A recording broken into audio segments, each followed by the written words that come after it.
नमस्कार मित्रांनो, आपल्या एक्के उलटा मोटिवेशन या चॅनलवर आपले स्वागत आहे. तर मित्रांनो, या कथेमध्ये आपण आपल्या एका राहुल नावाच्या मुलाची कथा सांगणार आहोत. तर तुम्ही नक्की हा व्हिडिओ लाईक करा, शेअर करा आणि सबस्क्राईब करून ठेवा. अशाच नवनवीन व्हिडिओ बघण्यासाठी. चला तर मग व्हिडिओला सुरुवात करूया.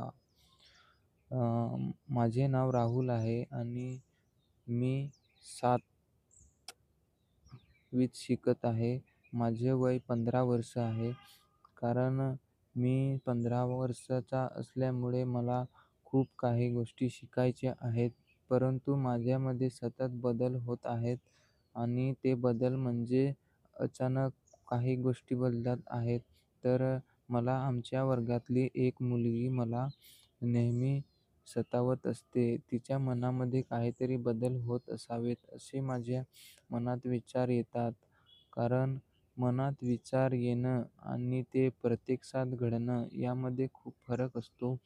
तर ती माझ्यापेक्षा 2 वर्षांनी मोठी आहे. कारण तिला लेट शाळेमध्ये ठेवल्यामुळे ती सध्या 7वीमध्ये आमच्याच वर्गात शिकते. तिचं नाव सोनाली आहे. ती आता बहुतेक माझ्या मताने 15 पेक्षा जास्त म्हणजेच 17 वर्षाची मोठी असेल. तर मला ती नेहमी काही ना काहीतरी बोलत असते. परंतु मी लहान थोडा असल्यामुळे मला त्या गोष्टीचा थोडं भान येत नाही. म्हणून मी तिला बोलतो, "मला काही पण सांगू नको वेड्यासारखा आणि मला जे काय तू सांगतेस ते समजत नाही. त्यामुळे तुला वाटत असेल मी तुझ्याकडे आकर्षित व्हावं, तर मला ते जमणार नाही. मी एके दिवशी तुला सतत घरी बोलवावेन आणि आमच्या आई-बाबांना सांग की मला तू आवडतोस किंवा काही आणि मी असे ह्या गोष्टी करणार नाही. कारण मला अशा गोष्टी आवडत नाही. मला जास्त प्रमाणात अभ्यास करायचा आहे आणि पुढे भविष्यात मी माझं कर्तव्य निभावणार आहे आणि मी घरच्यांसाठी काहीतरी करेन, अशी माझी इच्छा आहे. मला तू आतापासून या मार्गावरून भटकवू नकोस. तू तुझे काम सदैव करत राहा आणि भविष्यात आपण मोठे होऊन आपले एकत्र येऊ, अशी माझी इच्छा आहे." परंतु ती मानायला तयार नाही. कारण तिचं जे ढाबं आहे ते खूप तयार झालेलं आहे आणि ती थोडी वयाने मोठी असल्यामुळे तिला ते ढाबं ठुणावायचं काम करायचं आहे. म्हणून ती माझ्याकडे सतत येत राहते आणि मला सतावत राहते. तर मी एके दिवशी मित्रांना बोललो, की आज हिला मी मित्रांकडे घेऊन जात आहे आणि ती मित्राच्या घरी आली आणि मित्र एकत्र आले तेव्हा बोलले, की "ही तर आमच्याकडची आहे." आणि मित्र म्हणाले, "हिच्या मागे लागू नको. हिचे अजून कितीतरी मित्र आहेत, जे मित्र हिचा डाबा कलवून घेतात. खूप मित्रांबरोबर ही राहते, म्हणून हिच्या मागे लागू नको. आपलं भविष्याकडे लक्ष दे. भविष्यात तुला जे करायचे आहे ते कर, परंतु अशा भानगडीत पडू नको."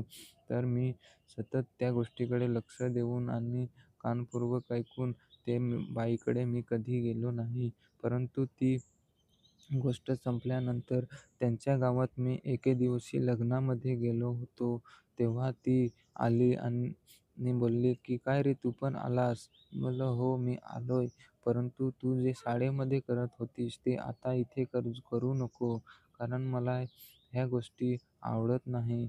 म्हणून मी मित्रांसोबत आलेलो आहे आणि ह्या चुकीच्या गोष्टी मित्रांसोबत करणे चुकीचं राहील. त्यामुळे तू कधीही माझ्याशी असं कोणत्या उद्धटपणे वागू नकोस." तर ती म्हणाली, "ठीक आहे, मी तुझ्याशी उद्धटपणे वागणार नाही. परंतु आपलं जे ठरलेलं आहे ते नक्की तू करशील ना?" बोललो, "हो, आपल्याला ठरलेलं आहे ते आपण करू." तर ती लगेच तयार झाली. बोलली, "चल आपण त्या शेताच्या त्या मागे पलीकडे आपण थोड्याफार गोष्टी करू." बोललो, "गोष्टी करायच्या आहेत तर चल."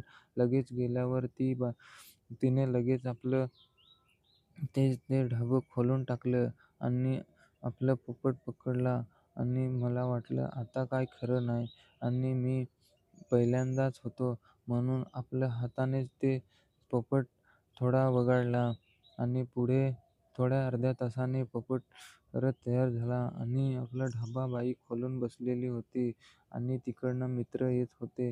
तर मी बोललो की मित्र येत आहेत, आपण आता ढाबा बंद करून आपल्या घरी जायला पाहिजे. कारण ह्या ढाब्यावर आता सध्या खूप माणसं किंवा माश्या येतील आणि आता जास्ती गर्दी नसल्यामुळे आपण ढाबा बंद करू. मी लगेच ढाबा बंद करायला सांगितला आणि तिथून आम्ही निघून गेलो. आणि दुसऱ्या दिवशी मी परत लग्नात भेटणीसाठी गेलो. तर ढवळ्या दिवसा मी गेलो आणि तिथे भेटणी झाली. नंतर ती माझी रस्त्यामध्ये वाट पाहत होती. तर मला वाटलं आता काय करावं? आई तर आपली वाट बघत आहे. मग मी सरळ तिच्या जवळ गेलो. बोललो, "अगं, इथे नको राहू. आपल्याला हे गोष्टी नाही करायच्या आहेत. तुला मी कधीच सांगितलं होतं. परंतु तू ऐकायला तयार नाही. मी काय करू शकतो तुझ्यासाठी तू मला सांग. मी जास्ती काही तुझ्यासाठी नाही करणार. परंतु आपण आपल्या ह्या गोष्टीकडे लक्ष देणं किंवा हे गोष्टी आपल्या करणं योग्य नाही." परंतु लगेच ती बोलली, "ते जाऊ दे, आपण चल थोडा वेळ तिकडे बसून गोष्टी लावू." लगेच ती मला घेऊन त्या शेताच्या तिकडे थोडीफार जंगल होतं. असं तिकडे आम्ही आतमध्ये घुसून बसलो आणि तिथे लांबच्या भविष्याबद्दल गोष्टी करता करता तिचा हात आपल्या तिकडे गेला आणि माझा पण ते तयार झालं. मग आम्ही त्या भविष्याच्या गोष्टी करत राहिलो आणि खूप मजा येत राहिली. मग काय आपण सर्व काही ते घेऊन ढवळून टाकलं खूप.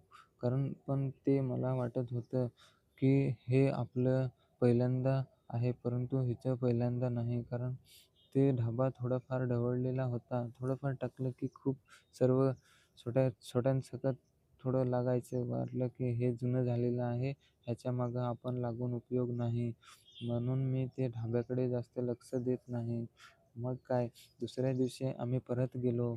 परंतु त्या दिवशी आम्हाला त्या आजीनी परत बघितले आणि ती आजी खूप जोराने ओरडली. कारण ह्या शेतामध्ये हे दोघेच काय करतात? ते बोलले, "अरे मित्रांनो, तुम्ही काय करता बाळांनो?" मग आम्ही बोललो, "अरे आजी, आम्ही इकडे फिरायला आलेलो, परंतु थोडेफार थकलोय म्हणून इथे बसलो सावलीमध्ये." मग आम्ही पुढे सतत तेच गोष्टी करतो, परंतु मी माझ्या भविष्याकडून सटकलेलो आहे. तर मित्रांनो, ही कथा अधुरी आहे, कारण ह्या कथेच्या पूर्ण करण्यासाठी आपल्याला खूप वेळ लागेल. त्यामुळे ही कथा इथेच आपली संपवतो. तर मित्रांनो, ही कथा कशी वाटली आणि पुढे तुम्हाला कशा कथा आवडतील, ह्या तुम्ही नक्की मला कमेंट करून सांगा. मी तुमच्यासाठी अशाच नवनवीन कथा घेऊन येत राहीन. धन्यवाद.